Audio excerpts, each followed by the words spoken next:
Hello guys, कैसे हैं आप? आदर्श कोचिंग क्लास कक्षा 11वीं के विद्यार्थियों के लिए लेके आया है आज हिंदी का कुछ खास। आइए देखते हैं आज के कुछ प्रश्न। आज का हमारा पहला प्रश्न है, भक्ति काल को हिंदी साहित्य का स्वर्ण युग क्यों कहा जाता है? दोस्तों, भक्ति काल में सूरदास, तुलसीदास जैसे श्रेष्ठ कवि हुए और उन्होंने श्रेष्ठ काव्य की रचना की है। इस कारण से भक्ति काल को हिंदी साहित्य का स्वर्ण युग कहा जाता है। चलिए आइए देखते हैं।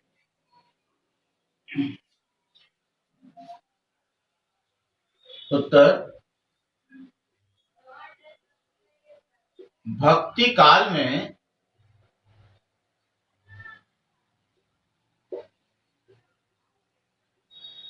सूरदास, कामा, तुलसीदास,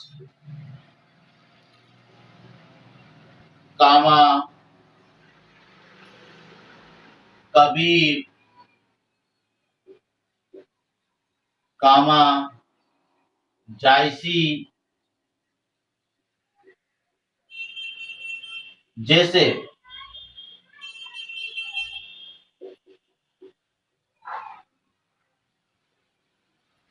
श्रेष्ठ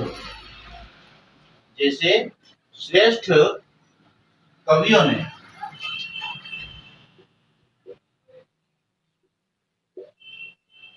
श्रेष्ठ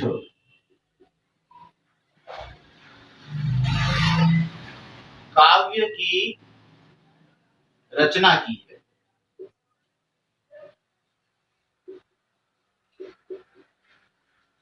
इसलिए इस काल को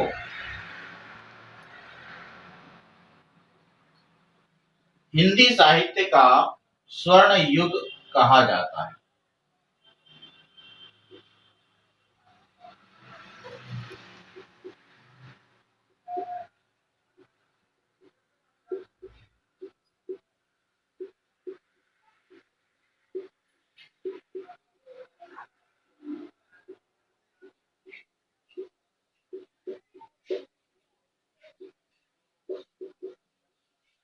ओके, देखिए भक्ति काल को हिंदी साहित्य का स्वर्ण युग क्यों कहा जाता है?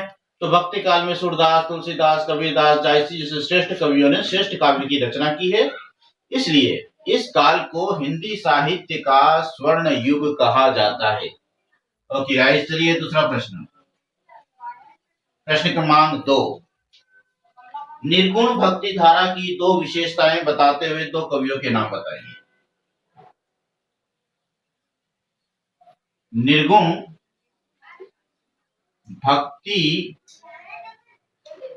धारा की दो विशेषताएं बताते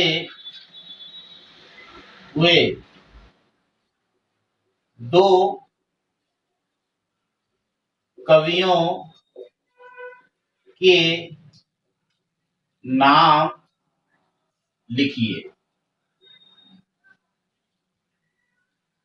ओके, देखो सबसे पहले हमको विशेषता बतानी है निर्गुण भक्ति की शुरुआत जो है वो कबीरदास जी के द्वारा की गई थी और बाद में इसमें जो है रैदास, नामदेव जैसे कवि भी शामिल थे।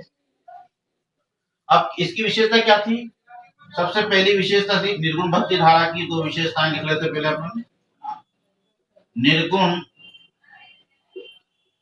भक्ति धारा की दो विशेषताएं।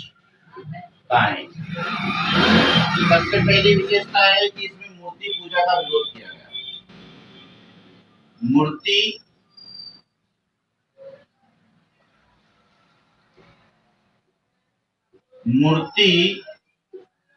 पूजा का विरोध किया गया। और दूसरी विशेषता ये है इसकी कि इसमें गुरु का गुणगान किया गया।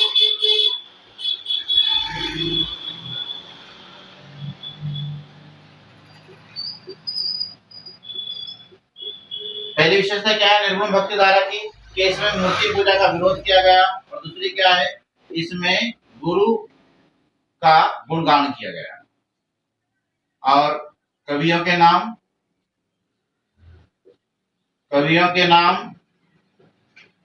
तो कवियों के नाम में सबसे पहले हैं कबीर, फिर है नामदेव, और उसके बाद है रेदास।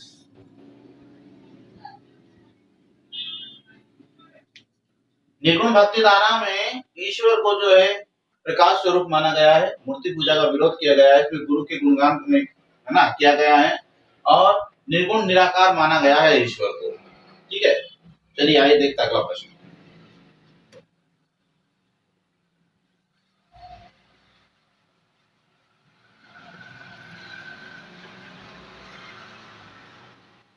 ओके, तीसरा प्रश्न है हमारा सगुण भक्ति धारा की दो विशेषता बताते हुए उनके कवियों के नाम बताने हैं। सगुण भक्ति धारा की दो विशेषताएं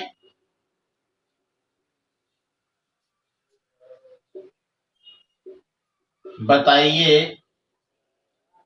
और दो कवियों के नाम बताइए।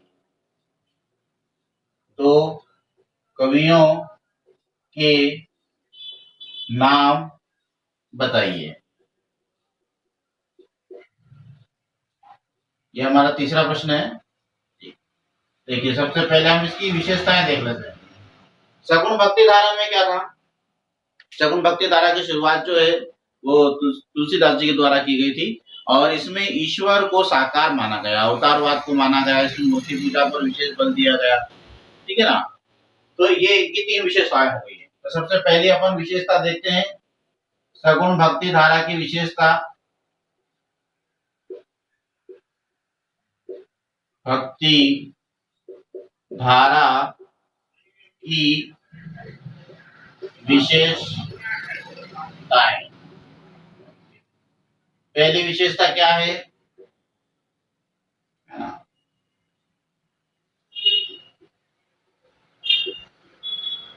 ईश्वर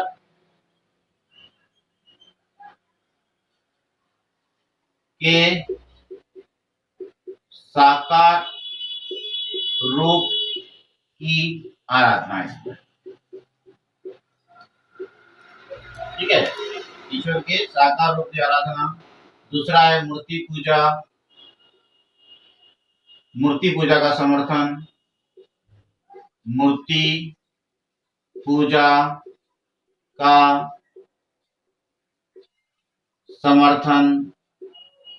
ठीक है, एक और लिखवा देता हूं मैं।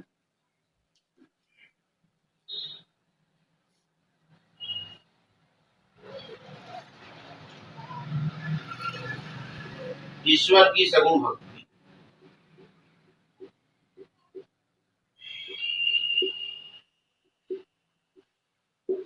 ठीक है, अब कवियों के नाम।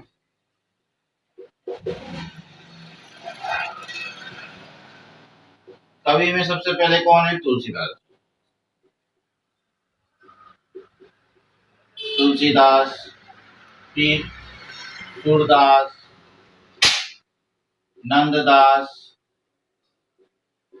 वल्लभाचार्य, है ना, बहुत से कवि हैं। ठीक है, तो सगुण भक्ति धारा की दो विशेषताएं बताई हैं, दो कवियों के नाम बताइए। तो सगुण भक्ति धारा की विशेषता ईश्वर के साकार रूप की आराधना इसमें, फिर मूर्ति पूजा का समर्थन है, ईश्वर की सगुण भक्ति की गई है इसके अंदर, और कवियों के नाम में तुलसीदास, सूरदास और नंददास है, वल्लभाचार्य जी भी हैं। ठीक है, अगला प्रश्न देखते हैं। चौथा प्रश्न हमारा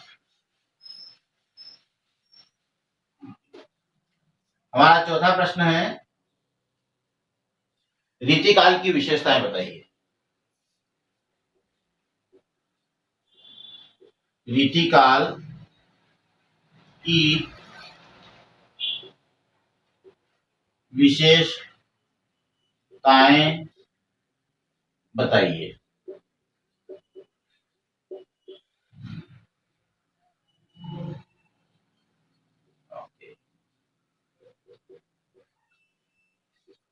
रीतिकाल की विशेषता में सबसे पहली विशेषता थी, पहले लिख देता हूं मैं, रीतिकाल की विशेषताएं, रीतिकाल की विशेषताएं।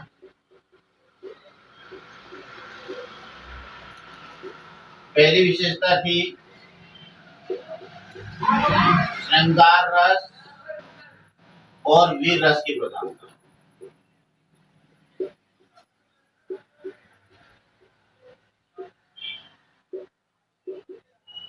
यानी इस समय जितनी भी रचनाएं लिखी गई उनके अंदर श्रृंगार रस था और वीर रस था।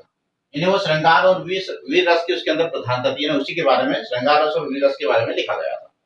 ओके। दूसरा था रीति पर आधारित काव्यों की रचना की गई। रीति पर आधारित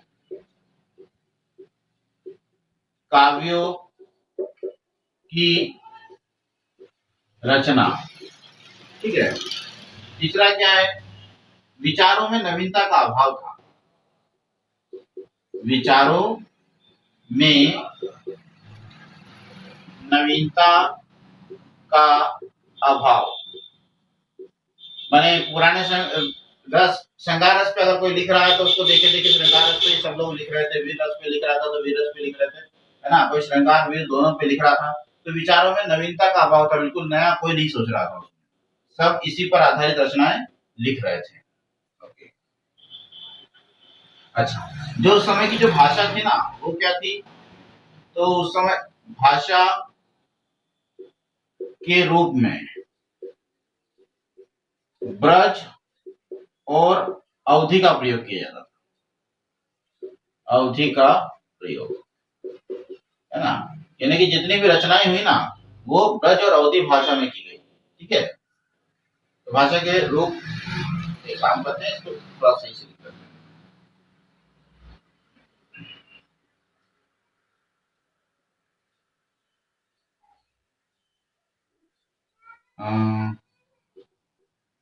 ब्रज भाषा और अवधि भाषा का प्रयोग किया गया, और अवधि भाषा का प्रयोग किया गया। क्या प्रयोग, ब्रज भाषा और अवधि भाषा का प्रयोग। ओके, चलिए, उम्मीद है समझ में आ गया होगा। अगला देखते हैं, पांचवा प्रश्न।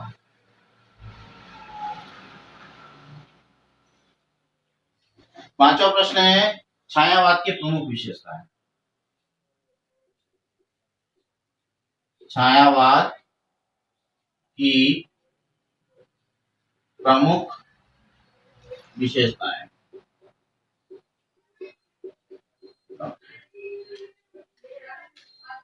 उत्तर, छायावाद की प्रमुख विशेषताएं।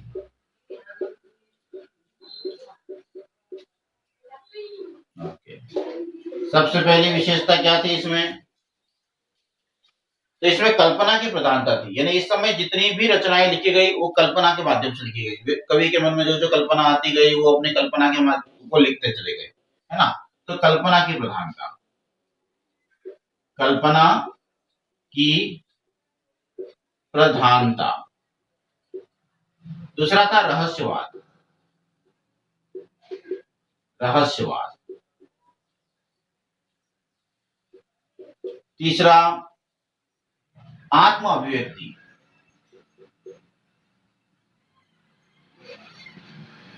आत्म अभिव्यक्ति।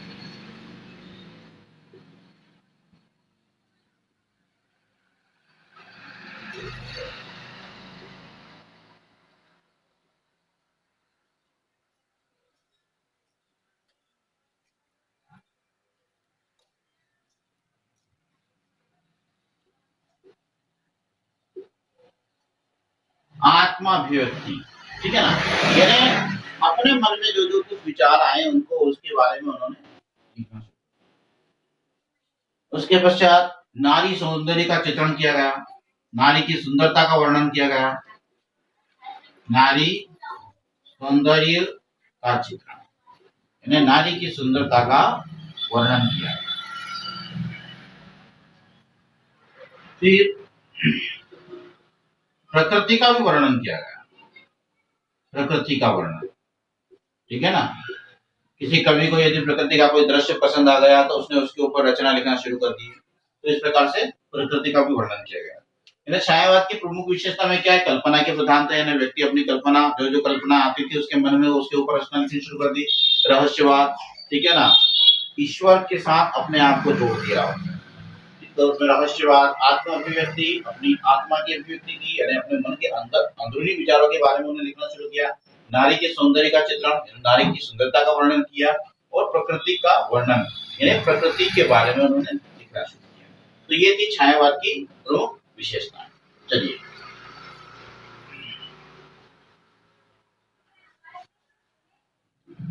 यदि आपको हमारा ये वीडियो अच्छा लगा हो तो प्लीज हमारे चैनल को लाइक कीजिए, सब्सक्राइब कीजिए। धन्यवाद।